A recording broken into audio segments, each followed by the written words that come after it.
Hello, I'm the host of Podcast. My name is Darshaun McAway. If you typically listen to this podcast on audio-only platforms, well, rest assured, there's a link in the description that takes you to the video format of this podcast interview. Now, let's get on with our special guest. Let's get right into it. Listen, a lot of times what gives me the accreditation, if you will, and the representation. Hello, I'm the host of Podcast. My name is Darshaun. And it's going down like this. Big Red helps me around the house. My dream car happens to be a 1300.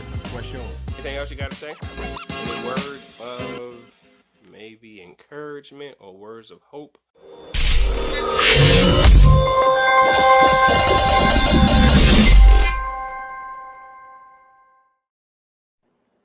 Hello and welcome. I'm your host, Darshaun McAway, and we have a special guest today. We have Kelly Florence coming on. Kelly, how are you doing? I'm doing great. How about you? Oh, I'm doing fantastic. So I want you to, so you got a book out. It's called Travels of Terror, or is it a series? Which one is it? So the Travels of Terror is a travel book that's a standalone that's coming out this year. And then I have 7 other books in a series called The Science of Horror. The Science of Horror. So are you going to talk about a specific one or you talk about the whole series? What you want to do? Yeah, I think I'll touch on the series because we started in 2019, my co-author and best friend and I, Meg Hafdahl, and now we have our 7th book in that series coming out. Okay, so how did you and Meg meet and how did the idea pop up to do a series? So we met over 20 years ago because we both love the X-Files, the TV show, so much. And then we realized we have so much in common. We love the horror genre. We love talking about scary things. We started a podcast called Horror Rewind, and we realized every week we were talking about the real science, culture, history, lore behind our favorite scary movies. And it became a no-brainer that we should write some books about this. Okay, so I was looking in the description and it says that you traveled across the world. Yeah, we've traveled across the country and we interview people. We go to different sites and learn about, the history of where our favorite stories were shot and where they were told and what inspired filmmakers and storytellers and writers to bring these things to the screen. So have you experienced any paranormal activity on your end? It's interesting because Meg and I, even though we love the horror genre, we weren't skeptics, but we weren't big believers in anything supernatural. But for this travel book, we both experienced things that we've wrote about in the book and were absolutely terrifying. And now we believe. Right, I got you. So how long does it take you to put a book together? Like, what's that process for you and Meg? Yeah, so the nice thing is, since there's 2 of us, we split up the work. And because we've been best friends and co-authors for so long, we pretty much share a voice. So we split the work evenly. We come together to edit to make sure it's one voice. But we wrote 2 books this year. So one every 6 months. And plus Meg is a fiction author and she's writing her own stuff. I'm doing my own stuff. And so we're pretty busy, but our motto is we'd rather be busy than bored. I got you. So what was the last place you two were when you did your travels? What was that last spot? Yeah, well, the last spot I think that we traveled for the book was Athens, Ohio, which is where Ohio University is located. And we were told that there was this old abandoned asylum, basically, that you can still tour and that they're rehabilitating, but that had just so many stories to tell. And we were thankful we got a tour of it and were able to tell the stories of the people who were kept there, and also now how they're changing that building for the better in the community. So what was the most intriguing horror story that you happened to come across? Something that stuck with you to this day? Yeah, I think in every city, what we strive to do is seek out small businesses or stories of people that no one has heard of before. And I think that in Athens, a woman that we met who is single-handedly, with of course, a group of people, but she is really advocating for let's turn this spooky place that people want to do ghost tours of, let's turn it into something good for the community and for low income housing. And that really stood out to us, that there are so many people doing a lot of good, even in these scary stories. I got you. So you guys been to Los Angeles, California, Portland, Oregon, Pittsburgh, Pennsylvania. I mean, you guys have just been everywhere. So what's the next spot? Yeah, so we actually have our next book proposal out yet. I don't think I can um, say what it is, but we'll be traveling again and new spots all over the United States, and it'll there'll be something for everyone. Right, right. So do you think that one day I can get you and Meg on to, do a double interview, so to speak? Oh yeah, absolutely. And like I said, we've got two books coming out this year, so we'll be happy to come on and talk. So when you're not writing, what do you find yourself doing to like get away from the writing world? So, I'm a full time teacher. So I Okay. teach, and that is really inspiring because students, I teach at Lake Superior College in Duluth, Minnesota. And I have a lot of traditional students, but a lot of non traditional ones as well. And I think I learn just as much from them as they learn from me. And so teaching is my other full time job. And otherwise, I love spending time with my family, friends, going for walks on our beautiful lake here, Lake Superior. I got you. So I typically like to ask this question. What does your legacy look like, or have you even thought about one?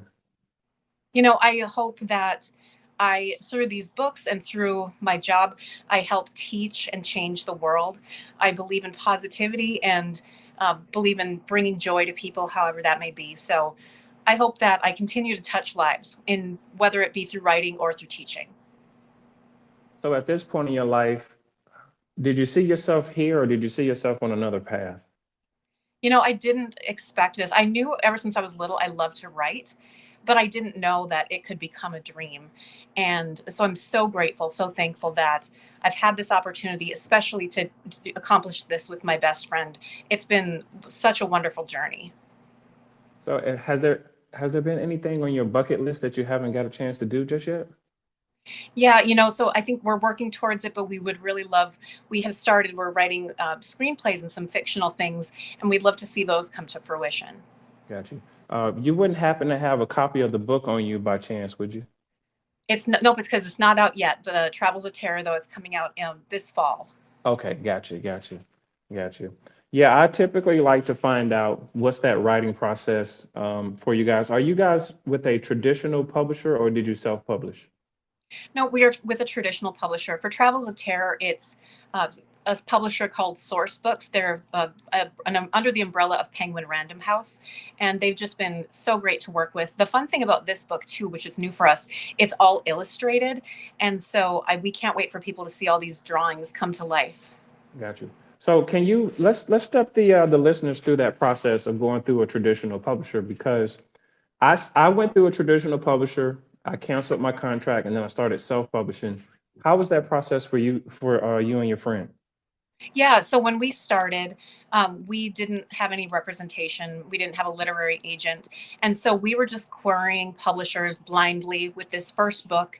And we went with the one that we felt like we were a good fit with, which was Skyhorse Publishing, under the umbrella of Simon and Schuster.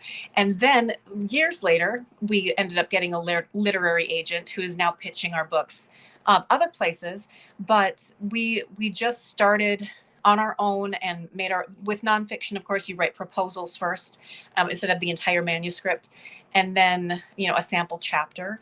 And so that way we were able to know exactly what people were looking for and not get ahead of ourselves and write everything and it's not going to be a good fit. Right, right. Yeah, that's what I was doing when I first got started. I pitched over 200, publishers, and I was trying to make all my synopsis, nice and pristine, and got picked up. But then, I looked through those contracts, and the contracts really didn't make that much sense to me. So after like a year or so, I canceled my contract, pretty much bought myself out, so to speak, and then I just started doing my own publishing companies and things like No, that. So that's great. I like to tell the listeners, how to go through that process a little bit. It's a daunting process for sure, because you always want people to accept your manuscript, but a lot of times they're looking for a certain category of writers. Right. And I think, self-publishing works so well for so many people. And so I would never discourage anyone to do that. And I think if you are going with a traditional publisher, make sure that you find someone who's a good fit and believes in you and your voice, because there is so much. I mean, there is some editing and some constructive criticism you can take, but at the end of the day, it is your idea and your voice, and you don't want to lose that. Right. So let's talk about your literary agent, because this is something that a lot of writers typically kind of overlook, is having a literary agent. How has that process been for you as well? Yeah, that's been great. It's been nice to have that person who, again, believes in us, advocates for us, handles all of the contract and stuff and paperwork, who knows it. I mean, we go over it too, but to have her say, hey, here's the things I think we should change. What do you think? And then we can go over it with a fine tooth comb as well. That's lifted a lot of weight off of our shoulders in terms of all the legal things that, we don't necessarily know about. Right, right. So is your literary agent in the process possibly? I'm digging for some information. Is she in the process of pitching it as a movie or anything like that?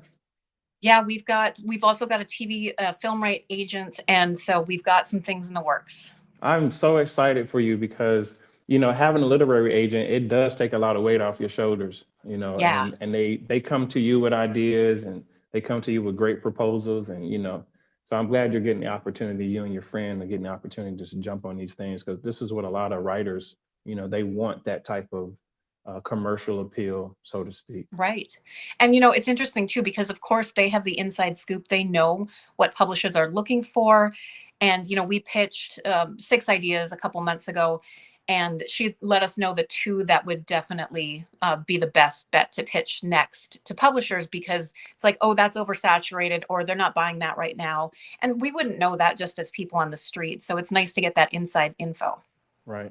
So like one thing I would teach people on my podcast was the only hack I found to get around a literary agent was having a publicist.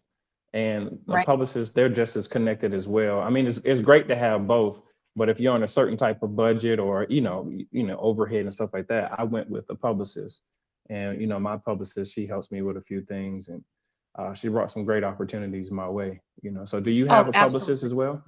We do. And Mickey Mickelson through Creative Edge. And we love him because we've gotten to meet so many people, had so many great opportunities, and even been able to be booked at book festivals and conventions through him as well. So that's been really helpful, because again, it comes down to it. It sounds like a cliche, but it is all about networking and meeting people and making those connections. Absolutely, absolutely. So, is there any website that you guys have, social media? Are you doing anything like that? Yeah, so our podcast is called Horror Rewind, and we have our website and on all social media under that. And then also each of us have our own website. Mine is my name, kellyflorence.com. Meg's is hers, meghafdahl.com. And we're on all the social medias, X, Instagram, um, TikTok, YouTube, you name it. So let me ask you this about social media. So I'm 41, and to me, social media, I see the benefits of it, but I'm gonna be sincerely honest with you. It's such a headache for me because it's like you have to consistently keep on posting. How is it for you? Yeah, it is a full-time job, and that's something that we realized.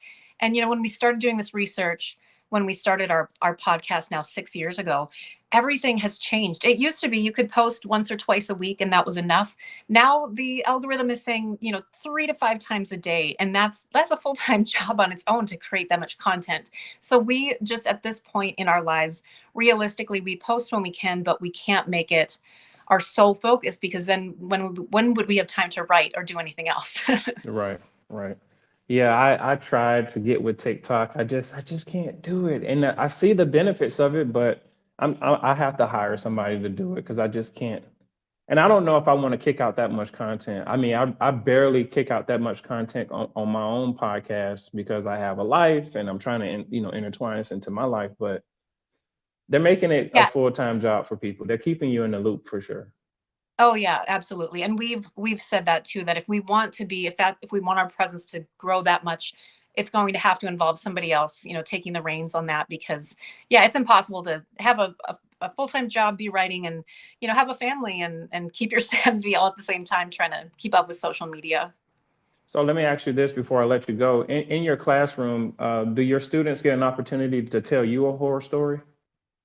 Oh yeah, we talk about. I teach communicating arts, and so we talk about poor types of communication and ones that go well. And everybody has such incredible life stories, and not necessarily traditional horror stories, but yeah, think scary stories. Well, Kelly, it's been a pleasure talking with you. I greatly appreciate you. It's nice to meet another fellow author. Feel free to come back anytime that you want to. Ladies and gentlemen, this is Kelly Florence. She's the author of the Travel of Terror series, if I'm saying it correctly. I hope so. Yeah, and Science of Horror. Yep. And Science of Horror as well. Yes. Kelly, thank you so much for coming by. We really appreciate you.